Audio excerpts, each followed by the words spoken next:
Welcome to Sneha TV. Lavanya లాయర్ని అని చెప్పుకుంటున్నాడు ఒకడు. ఊరికి దేశానికి ఎందుకు పనికిరాని సొంత చదివిస్తే ఉన్నమతిపోయిన గాడిదవాడు.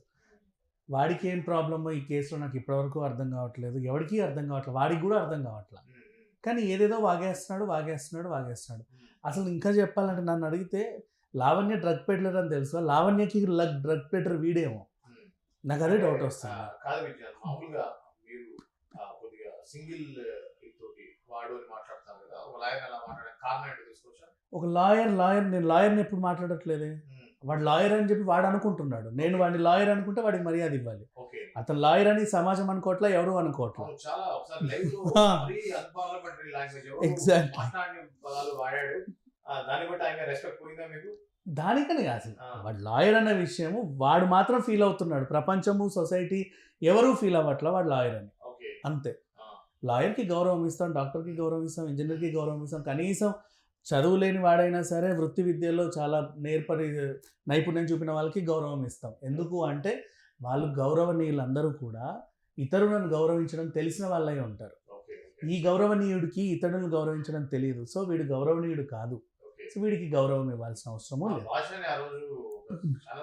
మాట్లాడే మాట చూస్తే నాకు చాలా ఆశ్చర్యం, బాధపడతారు. ఎందుకంటే ఒక ప్రొఫెషన్ లో ఉన్నటువంటి ఒక అడ్వకేట్ ఆయన చెప్తున్నాడు, హైకోర్టులో నేను ప్రాక్టీస్ చేస్తున్నాను, మెంబర్ ఆఫ్ కేసెస్ అక్కడ ఉన్నాయి కాబట్టి మీరు చూసుకోవచ్చు అంటున్నాడు. అటువంటి లాయర్ ఇంత చౌకబారుగా బూతుల పూర్వలో మాట్లాడటం అనేది చాలా ఇబ్బందికరంగా. రాను రాజుకుర్రం గాడిదైంది లావణ్యతో చేరిన తర్వాత. ఆయన యాక్చువల్గా ప్రజారాజ్యం నుంచి కూడా ఉన్నాడు, ప్రజారాజ్యం తర్వాత జనసేనలో ఉన్నాడు, ఎప్పుడు వీడియోస్ పెడతా ఉంటాడు, లాజికల్ గా మాట్లాడతాడు. వాడి మొహం లాజిక్ ఏదో, ఇంకా వాడి గురించి మాట్లాడుకోవడం దండగా.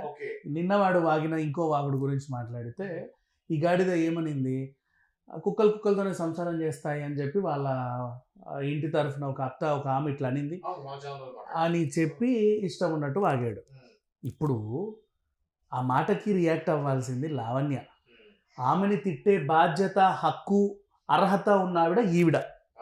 మా కళ్ళ ముందే తిరిగారు, ఇందరు బాగున్నారు అనుకునేసరికి వ్యవహారం రచ్చకి వచ్చి ఆ ఫోన్ కాల్ అన్నీ వినేసరికి ఓరి మా అమ్మాయినా ఇట్లా మాట్లాడుతుంది, వెంటనే వెళ్ళి నాకు దంతది, ఏంటి ఇట్లా చేస్తున్నావు అని చెప్పేసి. బయట ఆడవాళ్ళకే అంత ఆగ్రహం వచ్చింది. నువ్వు మణికొండలో ఉండకంటున్నారు అక్కడ మహిళలందరూ కూడా, మాకు అవసరం లేదు, నువ్వు ఇల్లు ఖాళీ చేసి వెళ్ళిపోండి, ఎంత నువ్వు కొనుక్కుంటే మాత్రం మాకు అనవసరం, ఆ ఓనర్ ఎవరి పేరు మీద దాఖలాలనే మాకు సమర్పించు, ఆ ఓనర్ తరఫున అమ్మ నాన్నలో ఎవరైనా పెద్దవాళ్ళు ఉంటే మేము ఓకే, లేదు అంటే ఎవరికైనా రెంట్కి ఇవ్వండి, ఎవరికి ఇస్తున్నా కూడా మాకు చెప్పి ఇవ్వండి. అట్లా అంత రిస్ట్రిక్షన్ పెట్టారు మణికొండలో ఉన్నటువంటి వాళ్ళు. ఆయన బాధ ఏం లేదు. లావణ్య అనే అమ్మాయి కేసు పెట్టగానే ఎప్పుడో మన దగ్గర చేరాడు, దీంట్లో బాగా వెయిటేజ్ ఉంది, బాగా దొబ్బొచ్చు అనుకున్నాడు. ఓకేనా. తర్వాత ఏమైంది, లావణ్య నాకు వద్దుపా అనింది అతన్ని. అయ్యో లావణ్య కాంప్రమైజ్ అయితే ఇప్పుడు ఎట్లా, ఈమె నమ్ముకొని నేను ఇంత పైకి వచ్చి ఇంత చేసి ఇంత రచ్చ చేస్తే ఈమె కాంప్రమైజ్ అయితే నేనేమైపోతా? ఇప్పుడు ఈ కేసుకి ఎంత వెయిటేజ్ ఉంటుంది. ఇప్పుడు ఆమెకి కొంప రాసిస్తే ఆమె నాకు 2 కోట్లు ఇస్తుంది, ఆమెకు 20 కోట్లు వస్తే ఇంత వాదించిన నాకు కనీసం 5 కోట్లన్నీ ఇస్తుంది, ఆమెకి ఏదో ఒక మంచి జరిగితే దాంట్లో నాకు ఇంత వాటా ఇస్తుంది, తిలా పాపం తలా పిడికెడు పంచుకుంటాం. ఇప్పుడు ఈమె కాంప్రమైజ్ అవుతుంది, పిచ్చి ఎక్కింది రాత్రి, ఇంకా ఏం చేయాలి, అప్పటికే ఆల్రెడీ పిచ్చి ఉంది లేదని కాదు, అది కాస్త మోతాదు పెంచుకొని ఇప్పుడేమో అని చెప్పేసి వాగుతున్నాడు. ఇప్పుడు మీ అన్నయ్య మీరు కొట్లాడుకున్నారండి, మధ్యలో నేనెవరిని మీ అన్నం తిట్టడానికన్నా నిన్ను తిట్టడానికన్నా, సంవత్సరం తర్వాత మళ్ళీ మీ అన్నే మీరేగా, నేను ఎవరిని అసలు మధ్యలో, నాకేంటి అవసరం? ఇప్పుడు లావణ్య తరఫున నువ్వు మాట్లాడు, ఎవరైనా బయట వ్యక్తి సరే శేఖర్ పాషా అంటున్నాడు, అతను మేల్ యాక్టివిస్ట్లా మాట్లాడుతున్నాడు, నువ్వు అతను అటాక్ చేయి. ఓ హ్యూమన్ రైట్ కమిషనో మహిళా కమిషనో వచ్చి వ్యతిరేకంగా నువ్వు వాళ్ళని వ్యతిరేకించు, కుటుంబ సభ్యులను వ్యతిరేకించే హక్కు నీకెక్కడిది, సొంత తల్లిదండ్రులను వ్యతిరేకించే హక్కు నీకెక్కడిది, నువ్వెవడని, దేనికి, నీకు ఏ చట్టం తెలుసని ఏ న్యాయం తెలుసని దేని ప్రకారంగా నువ్వు కూర్చొని మాట్లాడుతున్నావు?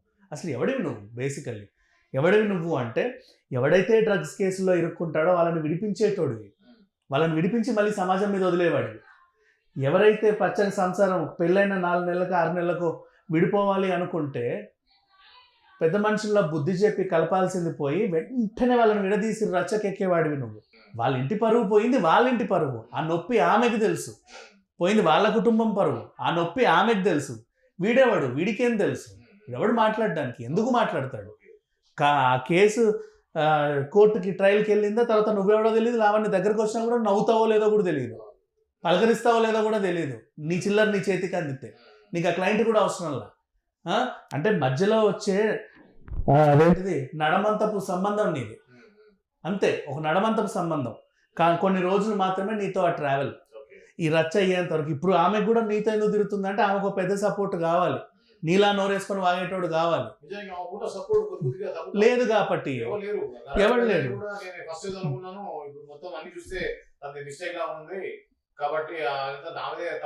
మహిళా సంఘాలు చిరాకు పడ్డాయి, ఇంకా నీతో పాటు ఉన్న వాళ్ళందరూ చిరాకు పడ్డారు, నీ కుటుంబ సభ్యులు చిరాకు పడ్డారు, నీ ఫ్రెండ్స్ నిన్ను వదిలేశారు. కాకపోతే స్వలాభం కోసం నీతో పాటు ఒక గాడిద తిరుగుతున్నాడు. ఓకే, నీకు ఇప్పుడు అవసరం అట్లాంటి ఒక గాడిద గట్టిగా వాగితే తప్ప నీకు కూడా ఒక వెయిటేజ్ ఉండదు కాబట్టి నువ్వు వాడిని తిప్పుతున్నావు, నువ్వు వాడిని మేపుతున్నావు. పర్లా దున్నపోతు మేపినట్టు మేపుతున్నావు. వాడు అడవి దున్నలానే కూర్చొని మాట్లాడుతున్నాడు, నష్టమేం లేదు, మాట్లాడుకో. కానీ కేసు గురించి మాట్లాడు. ఆమె వ్యతిరేకుల్ని మాట్లాడే హక్కు కానీ నైతిక సంబంధం నీకు లేదు. శేఖర్ భాషన్ అనే హక్కు నీకు లేదు, మనిద్దరిని అనే హక్కు లేదు, ఎవరిననే హక్కు లేదు. చట్ట ప్రకారంగా చూస్తే ఈ అమ్మాయి కేసులో అని స్టార్ట్ చేసి నువ్వు ఏమైనా మాట్లాడు, నీకు గౌరవం పెరుగుద్ది. అంతేగాని ఎవడరా నువ్వు లుచ్చాగాడా గిచ్చాగాడా బచ్చాగాడా ఏంటా లాంగ్వేజ్ ఏంటి, వాడేంత, వాడు బతికేంత, ఏం తిన్నాడు, ఎలా పెరిగాడు, మంచినీళ్ళే తాగుతారా వీళ్ళు నాకు తెలియదు. మరి హైదరాబాద్ మంచినీళ్ళ నీళ్ళు అయితే తాగిన మొహం అయితే కాదు అది. సీరియస్లీ అడ్వకేట్ విషయం పక్కన పెడితే ఇప్పుడు లావణ్య సంబంధించి మీరు ఇందాక అన్నట్టుగా అదైతే మణికొండ, హైదరాబాద్ లో తను ఉండేటువంటి నివాసం ఉండేటువంటి మణికొండ ఏరియాలో కూడా తనకు అగ్రెసివ్ గా ఉందన్నారు. అదే విధంగా తన డాగ్స్ వాటిని కూడా యానిమల్ వెల్ఫేర్ ఏదో తీసుకున్నారు అనేది వార్త వచ్చింది. అది ఏంటంటే యాక్చువల్లీ బేసికలీ డాగ్స్ గురించి మాట్లాడుకుంటే సీరియస్లీ జంతు ప్రేమికులు చాలా ఎమోషనల్గా ఉంటారండి, చాలా ఎమోషనల్గా ఉంటారు. వాళ్ళకి అటాచ్మెంట్ ఎక్కువ ఉంటుంది. ఎక్కడైనా సరే ఒక డాగ్ సినిమాలోనే ఏదో కారు తొక్కింది అని అయ్యో తనలాడిపోతారు. రోడ్డు మీద కూడా ఎవడన్నా బండితో కుక్కని ఇలా గుద్దాడు అంటే అది కేకే ఉంటే వీళ్ళకి అనిపిస్తుంది. చూసే నార్మల్ జన అయ్యో పాపం అంటారు, కానీ జంతు ప్రేమికులకైతే అసలు గుండె జారిపోతుంది. నార్మల్గా ఉండవు, వాళ్ళకి ఏడుపు వస్తుంది. ఆ కుక్క కంటే వీళ్ళు ఎక్కువ బాధపడతారు. అంత ప్రేమించే వాళ్ళు ఉంటారు బేసికలీ. సో అలా వాళ్ళకి ఒక న్యూస్ తెలిసింది ఏమని, వాళ్ళ జీవితంలో కూడా ఇంట్లో 1-2 కుక్కలు ఉంటాయి. వీళ్ళు వాటిని ఎలా పెంచాలో బాగా తెలుసు, వాటికంటే ఒక టైం ఇస్తారు. వీళ్ళకి టైం లేకున్నా కూడా 1 గంట వాటితో స్పెండ్ చేయడమో బయటికి తీసుకుని వాకింగ్ చేయడమో చేస్తారు. ఇప్పుడు వీళ్ళకి ఒక వార్త తెలిసింది. ఇంకోటి జూబ్లీహిల్స్, బంజారాహిల్స్ ఏరియాలలో కూడా వీళ్ళు వెళ్తూ ఉంటే ఏదైనా కుక్క బోన్లో ఉంటే వీళ్ళు వెళ్ళి ఏమంటారంటే పాపు మీరు ఆ కుక్కను అలా బంధించి ఉంచకండి, దానికి స్వేచ్ఛ అవసరం, అలా వదిలేయండి అంటారు. ఆ కుక్క అలా వదిలేస్తే మాకు ప్రాబ్లం అండి, అది చేసే రచ్చింత అంత కాదని ఆ ఓనర్ చెప్పుకుంటాడు. అలాంటప్పుడు దాన్ని సరిగ్గా ట్రైన్ చేయండి. లేదు మేము ట్రైన్ చేయలేము, మా వల్ల కాదు ఈ బ్రీడ్ని అంటే పెంచడం మానేయండి. దాన్ని హింసించే హక్కు మీకు లేదు, దాన్ని వదిలేయండి, లేదా మాకు అప్ప చెప్పండి, ఇలా మాట్లాడతారు. ఇప్పుడు వీళ్ళకి తెలిసిన విషయం ఏంటంటే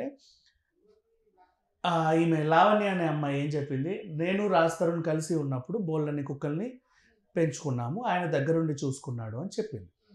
ఇప్పుడు కుక్కల్ని చూసుకోవడానికి రాజ్ తరుణ్ లేడు, ఆమెనే చెప్పింది. తెలుసు, అందరికి తెలిసిన విషయం. మరి ఎవరు చూసుకుంటున్నారు కుక్కల్ని అంటే ఈమె చూసుకుంటుంది. సరే చూసుకో, ప్రాబ్లం ఏం లేదు. నువ్వు పొద్దున్న లేచినప్పటి నుంచి రాత్రి వరకు ఏదో ఒక టీవీ ఛానల్లో కనపడుతున్నావు, నువ్వు మరి కుక్కల్ని ఎప్పుడు చూసుకుంటున్నావు? సరే పోనీ 1-2 కుక్కలు ఏదో టైంకి అర్ధరాత్రి అయినా నీ నిద్రాహారాలు మాల్గొని వాటిని ముద్దుగా చూసుకుంటున్నావు అని నేను అనుకుంటా, పర్లా.